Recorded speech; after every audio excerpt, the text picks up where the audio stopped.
2026 முதல் 10ஆம் வகுப்புக்கு ஆண்டுக்கு 2 பொதுத் தேர்வுகளை நடத்துவதற்கான வரைவு விதிமுறைகளுக்கு சிபிஎஸ்இ ஒப்புதல் அளித்துள்ளது. சிபிஎஸ்இ வெளியிட்டுள்ள அறிக்கையில் 2020 தேசிய கல்விக் கொள்கையில் பொதுத் தேர்வுகளில் மாணவர்களின் செயல்திறனை மேம்படுத்துவதற்கான வாய்ப்பை வழங்க வேண்டும் என்று பரிந்துரைக்கப்பட்டுள்ளதாக குறிப்பிடப்பட்டுள்ளது. இது தொடர்பாக கல்வி அமைச்சர் தலைமையில் கல்வி அமைச்சகத்தின் ஆலோசனைக் கூட்டம் நடைபெற்றது. இதில் முன்மொழியப்பட்டபடி 10ஆம் வகுப்பில் 2025-2026 முதல் 2 பொதுத் தேர்வுகள் நடத்தப்படும். முதல் கட்ட தேர்வுகள் பிப்ரவரி 17 முதல் மார்ச் 6 வரையிலும், 2ஆம் கட்ட தேர்வு மே 5 முதல் 20 வரையிலும் நடைபெறும்.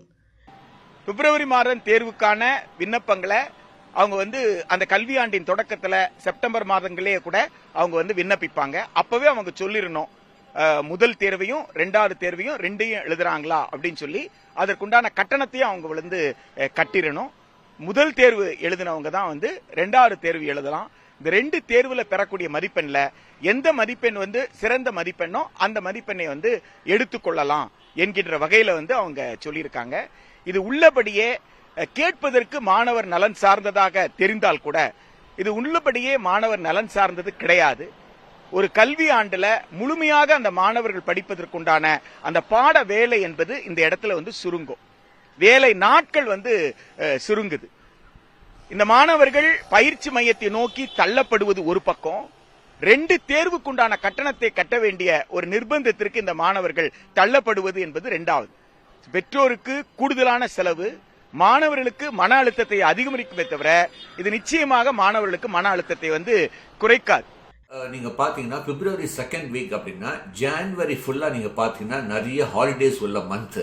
அப்போ போர்ஷனை டிசம்பருக்குள்ளார முடிச்சாகணும். ஏன்னா அதுக்கப்புறம் அவங்க ரிவிஷன் எக்ஸாம் நடத்தி ஆகணும். அதுக்கப்புறம் நெக்ஸ்ட் எக்ஸாம் எப்போன்னு பார்த்தீங்கன்னா மே 1st வீக்ல. இது மே 20th வரைக்கும் நடக்கும். அதுக்கப்புறம் ரிசல்ட் வரதுக்கு ஜூன். அப்போ ஜூலைல தான் திரும்பி அவங்களுக்கு அவங்க ஆரம்பிக்க முடியும் எந்த ஒரு இதுவுமே. அப்படி இருக்கும்போது நீங்க பாத்தீங்கன்னா 6 monthsக்குள்ளார இந்த 10th ஸ்டாண்டர்ட் போர்ஷன் முடிக்க வேண்டியிருக்கும்.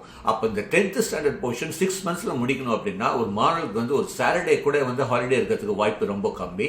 எக்ஸ்ட்ரா கரிக்குலர் ஆக்டிவிட்டிஸ், அதாவது அவனுடைய தனி திறமையை மேம்படுத்துறதுக்கான இதே வாய்ப்பே இருக்காதுன்னு நினைக்கிறேன். இந்த வரைவு குறித்து மார்ச் 9ஆம் தேதிக்குள் பள்ளிகள், பெற்றோர் தங்கள் கருத்துக்களை தெரிவிக்கலாம் என்று தெரிவிக்கப்பட்டுள்ளது.